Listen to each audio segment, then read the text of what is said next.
Hi, I'm Chris Clark with the NPM Group and Extension from the Northeast region of Wisconsin.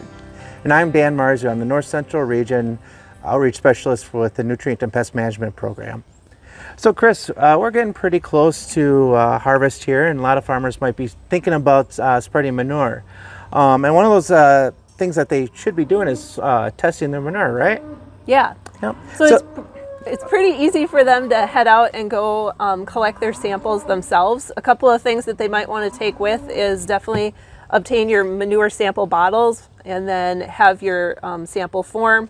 It's a good idea to have a 5-gallon bucket so that you can utilize that to collect several subsamples, something to mix it with, some gloves, and then a Ziploc bag to put it in afterward. Okay, all right.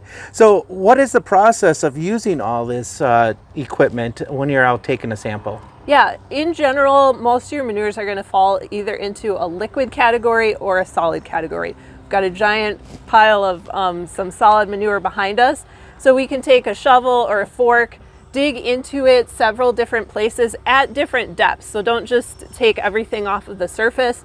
Put that into the bucket, continue around the entire pile. Then you're gonna mix that up really well and then fill your Ziploc bag with that.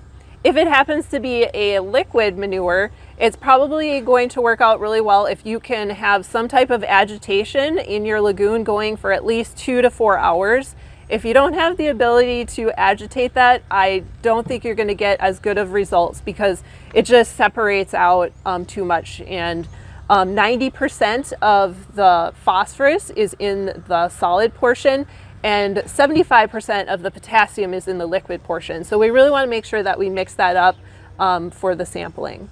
Okay. Now once you have the sample, how do you store this before you ship it to the lab? Yeah, it's really, really important because of nitrogen levels and everything else in there, as far as like bacteria, that we try to keep it cool. And we try to, it's really good practice actually freeze them prior to shipment. Also, the lab is really happy when you don't fill them all the way to the top, and make sure that you put the lid on right away and seal it tightly. Put it inside that Ziploc bag, like I said, zip it shut. Don't put your paperwork inside, keep that somewhere separate, and then you can bag the whole thing and box it up if you're to ship. Or try to deliver to the laboratory within the same time frame. Okay. And if farmers want to know more about manure sampling or manure analysis, where can they look?